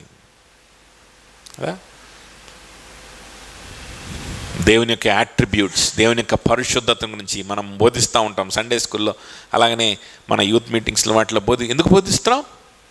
So that we can take them towards the gospel, so that we can arrive in the gospel and present it to them. So బోధించేవారు సువార్తను ప్రకటించాలి. సువార్త ప్రకటించడం కోసం బోధించవలసినవన్నీ కూడా all elements of the gospel మనం ఏం చేయాలంటే వాక్యం నుంచి బోధించేటువంటి పని మీద మనందరం ఉండాలి. బోధించడం అంటే ప్రసంగం చేయడం ఒకటే కాదు. ఆ వ్యక్తిని ప్రేమించి ఆ వ్యక్తి గృహం దగ్గరికి వెళ్ళి ఆ వ్యక్తితోటి మన ఆదివారం మాట్లాడుకున్నవి మళ్ళీ ఒకసారి ఆ వ్యక్తితో డిస్కస్ చేయడం కూడా బోధించడమే. ఒక వ్యక్తి దగ్గరికి వెళ్ళి, తమ్ముడు నీకు అసలు సువార్త అంటే ఏంటో తెలుసా, యేసుక్రీస్తు ఎందుకు వచ్చాడో తెలుసా అని 4 మాటలు పంచుకోవడం, అది కూడా బోధించడమే.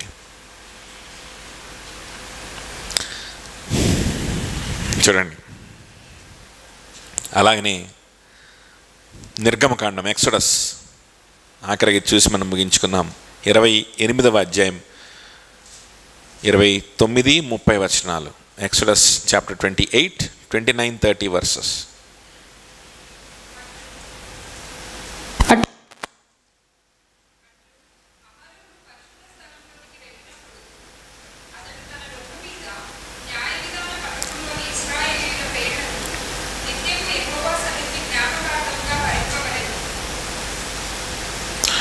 ఆయన ఎక్కడికి వెళ్ళేటప్పుడు పరిశుద్ధ స్థలంలోనికి వెళ్ళినప్పుడు ఏం ధరించాలంట? రొమ్ము మీద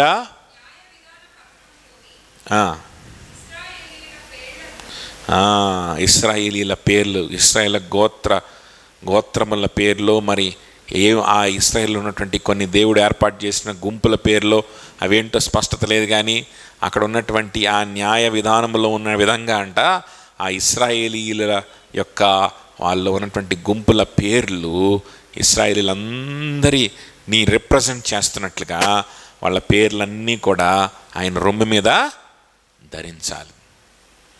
మీరు గూగుల్లో సెర్చ్ చేసి చూడొచ్చు. యూదుల యొక్క దేవుడు చెప్పినట్లుగా ఒక ప్రధాన యాజకుడు ఎటువంటి వస్త్రాన్ని ధరిస్తాడని చెప్పి మీరు కొడితే కనుక కొన్ని బొమ్మలు వస్తాయి. అవి ఎంతవరకు కరెక్టో ఎంతవరకు యాక్యురేటో తెలియదు, కానీ వాక్యంలో ఉన్నదాన్ని బట్టి వాళ్ళు కన్స్ట్రక్ట్ చేసినటువంటి బొమ్మలు. Okay, you can follow them. ఒకసారి మీరు కొట్టి చూడవచ్చు. అలాగని మీకు ఇంట్రెస్ట్ ఉంటే వాక్యంలో ఒకసారి ఆ యాజకుడు ఎలాంటి వస్త్రాలు ధరిస్తాడు, యాజకులు ఇంకా ఏం పనులు చేస్తాడో ఒకసారి చదవండి. But be careful. అవి ఉన్నట్లుగా పాటించడానికి కాదు, దేవుని మనసును అర్థం చేసుకోవడానికి. అది ఓల్డ్ టెస్టిమెంట్ కదా. సో ఇప్పుడు అవి వేసుకొని తిరగమని కాదు, ఎవడో తిరగలేరు కదా. సో ఎలాగో పాటించడం అనేది అది ఎలాగ అయ్యే పనిగా కాదు. అది ఉన్నదన్నట్టు పాటించడానికి కూడా కాదు రాసింది. వాళ్ళకి ఉన్నదన్నట్టు పాటించమని రాశాడు ఆ కాలంలో ఉన్న వాళ్ళకి. ఇప్పుడు మనకు దాన్ని చదివి దేవుని యొక్క మనసును అర్థం చేసుకోవాలి, దేవుని ఉద్దేశాలను అర్థం చేసుకోవాలి. That's what we have to do. లేదండి నేను అట్ట నమ్మను, నేను ఉన్నదన్నట్టు పాటిస్తానంటే మీ ఇష్టం, కుట్టించుకోండి. ఒక A4 అంటారనమాట, అది ఉంటుంది. ఆ రొమ్ము మీద ఒక ప్లేట్ ఉంటుంది. ఆ ప్లేట్ మీద ఒక్కొక్క ఇశ్రాయేలు యొక్క గుంపుకు సంబంధించినటువంటి సింబల్స్ ఉంటాయి. ఆ సింబల్స్ని ధరిస్తాడు యాజకుడు. అలాగే నడుముకు ఒక దట్టి ఉంటుంది. ఆ తర్వాత తన అంగీ చివర దానిమ్మకాయలు వంటి ఒక ఫిగర్స్ ఉంటాయి అన్నమాట. తర్వాత గంటలు ఉంటాయి. తర్వాత ఒక తాడు కడతారు ఆ యాజకుడికి. తాను పవిత్రపరుచుకొని, ఈ విధంగా పవిత్రపరుచుకొని సెటపాటుగా ఉండి దేవుని కోసం మాత్రమే పనిచేసేటువంటి బ్రతికేటువంటి వ్యక్తి అయి ఉండాలి. లేకుండా ఆ అతి పరిశుద్ధ స్థలంలోకి ప్రవేశించాడంటే అక్కడికే పడి చచ్చిపోతాడు. అప్పుడు ఆ అంగీ అంచులో ఉన్నటువంటి ఆ గంటలు సౌండ్ ఆగిపోద్ది అనమాట. ఒకసారిగా దన్నుమని ఆగిపోగానే ఏదో తేడా కొట్టిందని బయట వాళ్ళకి అర్థమైపోద్ది. ఎంతసేపటికి ఆ గంటలు మోగట్లేదు అనుకోండి, అంటే అటు ఇటు తిరిగి ధూపం వేసి రక్త ప్రోక్షణ చేస్తూ ఉంటే ఆయన సౌండ్ రావాలి కదా. సౌండ్ రాకపోతే ఏమవుతుంది, వీళ్ళకి అర్థమైపోద్ది. ఇక తాడు పట్టుకొని లాగుతారు మనోడిని. ఎందుకు? ఆ డెడ్ బాడీని తీసుకోవడానికి లోపలికి వెళ్ళడానికి వీళ్ళు చచ్చిపోతారు. సో దేవుడు తన పరిశుద్ధ స్థలాన్ని ఎంత పరిశుద్ధంగా ఉంచుకోవాలనుకుంటున్నాడు చూడండి, దేవుని ఆలయాన్ని. ఈరోజు మనకి ఎన్ని బలహీనతలు ఉన్నా, ఎంత అపవిత్రతలకు లోనయ్యేటువంటి స్వభావం మనకున్నా, ఎంత సొంత ఆలోచనలో పడిపోయే స్వభావం మనకున్నా, ఆయన ఆలయముగా మనల్ని చేసుకునే భాగ్యం మనకిచ్చాడు. ఆయన రక్తముతో మనల్ని ప్రోక్షించి అతి పరిశుద్ధ స్థలము మన జీవితంలోనే ప్రతిష్ఠించుకోవాలనుకున్నాడు. ఎంత కృతజ్ఞతతోటి, ఎంత భయముతోటి, ఎంత సంతోషంతో ప్రభువుని మనం ఆరాధించాలి. ఎంతగా ప్రభుకి మనము ప్రతిష్ఠితమైపోవాలి. ఆలోచన చేయండి, ఎంతగా ప్రతిష్ఠితమైపోవాలి మనం.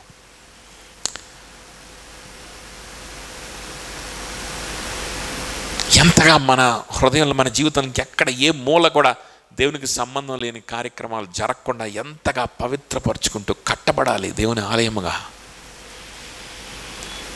ఎంతగా సంతోషముతోటి ఆయన యొద్దకు దగ్గరగా అవుటకు ఎంతగా మనం వేగిరపడాలి, ఎంత సంతోషపడాలి. ఇవి కదా మనకు సంతోషం ఇచ్చే విషయాలు, ఇవి కదా మనకు తృప్తినిచ్చే విషయాలు, ఇవి కదా మనం చేయవలసిన విషయాలు. ఇంకేదో మనకు దక్కలేదని, ఇంకేదో మన జీవితంలో జరగలేదని, ఇంకేదో నేను కోల్పోయానని, ఏదో డబ్బు లేదని, లేకపోతే ఏదో మనుషులు అన్నారని, వీటి గురించే మనం ఆలోచించాల్సింది, వీటి గురించే మనం మనసు నిమగ్నం అవ్వాల్సింది. చూడండి, ఆ విధంగా యాజకుడంట ఈ గోత్రములో ఈ ఇశ్రాయేలు ప్రజలందరినీ రిప్రజెంట్ చేస్తూ బ్రెస్ట్ ప్లేట్ మీద ధరించుకొని పరిశుద్ధ స్థలంలోకి వెళ్ళి దేవుని ఎదుట నిలబడతాడంట. అంటే ఈ మనుషులందరి పక్షముగా విజ్ఞాపన చేయడానికి దేవుని ఎదుట వీరందరి పక్షముగా, వీళ్ళందరి పాపాలని అయా క్షమించు, వీళ్ళందరి అవసరతల్ని అయా తీర్చు, వీళ్ళందరూ నీ బిడ్డలుగా ఉండాలంటే, నిన్ను ఆరాధించాలంటే ఇదిగో మాకు పలానా శత్రువు వస్తున్నాడు, కాపాడు, విజ్ఞాపన చేయడానికి. ఈ ప్రజల పక్షముగా దేవుని ఎదుట నిలబడ్డానికి. ఒకవేళ ఈ ప్రజలు మాట వినని వారిగా ఉన్నారనుకో, ఈ ప్రజలు పాపములో నిరంతరం పడిపోతున్న వారిగా ఉన్నారనుకో, వారి పక్షాన్ని నిలబడి, ప్రభా ఈ ప్రజల్ని కాపాడు, ఈ ప్రజల్ని రక్షించు, ఈ ప్రజల మనసును మార్చు, ఈ ప్రజలు అపవిత్రమైపోతున్నారు, కాపాడు ప్రభా, నా దేశాన్ని కాపాడు ప్రభా, నా ప్రజల్ని కాపాడు ప్రభా అని వారి పక్షాన విజ్ఞాపన చేయడానికంట, అదిగో ఒక్కడిని కూడా విడిచిపెట్టకుండా అందరినీ నేను రిప్రజెంట్ చేస్తున్నాను, వీళ్ళందరి కోసం నేను వచ్చాను ప్రభా అని వాళ్ళందరినీ రిప్రజెంట్ చేస్తాడంట, వారందరి కోసం విజ్ఞాపన చేస్తాడంట. అది యాజకుడు చేసే పని, విజ్ఞాపన.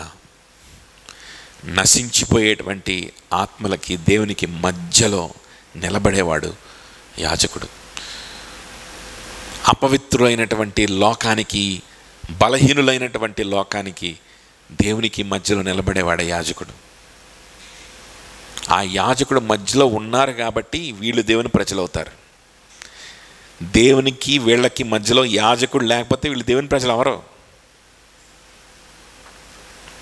దేవుని కృపతో వీళ్ళకి ఏ పాలు ఉండదు, ఆ యాజకుడి ద్వారానే. అఫ్కోర్స్ మన కృపను అందించడానికి మనకు దేవునికి మధ్యలో ఉన్న మధ్యవర్తి ఒకడే, ఆయన క్రీస్తే. కానీ అలాంటి ఆ పోస్ట్ కాదు, అలాంటి పోస్టే విశ్వాసి అయిన ప్రతి ఒక్కడికి దేవుడు ఇస్తున్నాడంట. This is called priesthood of all saints, priesthood of all believers. సంఘంలో ఉన్న ప్రతి ఒక్క రక్షింపబడినటువంటి సంఘ సభ్యుడు యాజకుడు. పాస్టర్ కాదు యాజకుడు,